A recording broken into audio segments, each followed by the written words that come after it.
Welcome back to Hey Kentucky. We are happy to be joined now by the #1 basketball recruiting analyst in America, at least in my heart, from 24/7 Sports and FS1, Evan Daniels. Evan, how are you, sir? I'm doing well. I appreciate the compliment. Thank you. Hey, I only tell the truth here. So let's start with this. I was shocked on Saturday night when Zion Williamson picked Duke of all the schools on his list. Were you shocked, and why do you think he did it?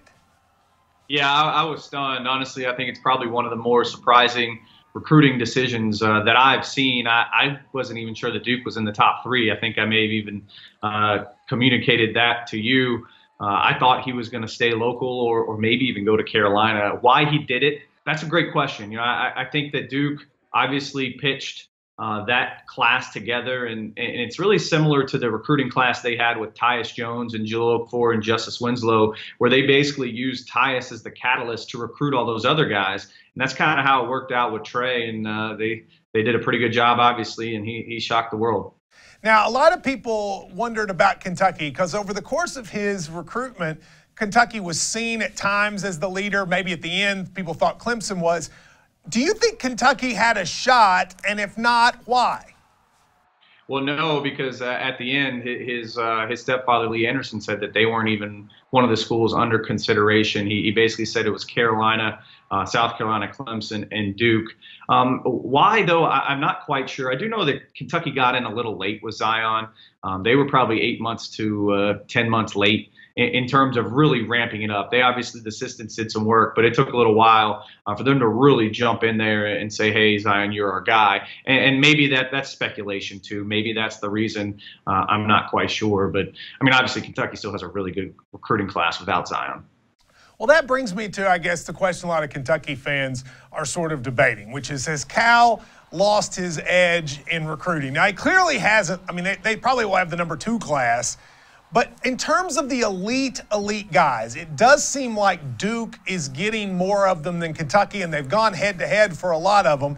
Why do you think that is? Is it random, or has something changed? I think it's a mix of everything. I mean, obviously, Duke's picked up 9 top 10 players in the last 3 years, but there's still been guys that Duke wanted that Kentucky got, like a Wenyen Gabriel and a Kevin Knox. Like, both of those guys Duke really wanted. I'm not buying into this narrative that Kentucky isn't recruiting at this ridiculous level. They're going to have the #2 recruiting class. They've got 2 players in the top 15. They're still doing a very good job. And they're probably going to close out this class with another player. So there's still a little to play out. But this recruiting class they have with Keldon Johnson and Emmanuel Quickley and Tyler Hero is really good. And when those 3 players mix those with the guys that are come back, and Kentucky's going to have a really good team next year.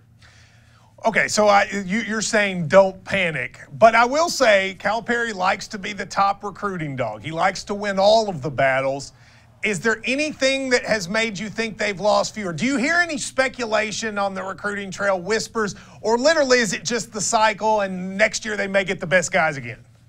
I think it's the cycle. I think it's the kids. Every year it's a different crop of players that are looking for a different set of things. And like I said, I'm not buying into this narrative that Kentucky's no longer a really good recruiting school. Obviously, they're going to finish 2 in the recruiting press rankings most likely. I think that's what they were the last 2 years too. Obviously, Duke has really ramped things up. And maybe they're the cool school right now, but it's kind of gone back and forth between them and Kentucky for the last 8 years.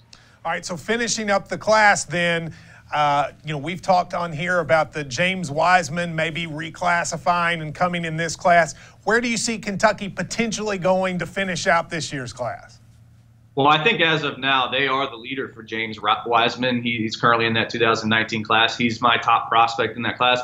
I don't think that he's going to make a move to 2018. It's not something that I've heard. In terms of finishing up this group, I think you're going to see them turn the heat up on E.J. Montgomery. And my personal belief is E.J. Montgomery is a terrific player. We have him higher than anyone else at #6 in the nation. I think he would be a big-time pickup. I think they're going to ramp things up with him. Got to keep an eye on Anthony Simons. Maybe they toss something out to him. He's another top 10 player. There's still a couple guys out there. They obviously would like to add a big, so E.J. Montgomery makes a lot of sense. And Matt, this kid's having a big-time senior season. He's 6'10", great hands, touch, can play inside and out. I think he would be a big-time pickup. And honestly, he'd be the highest-rated recruit in their class if they got him.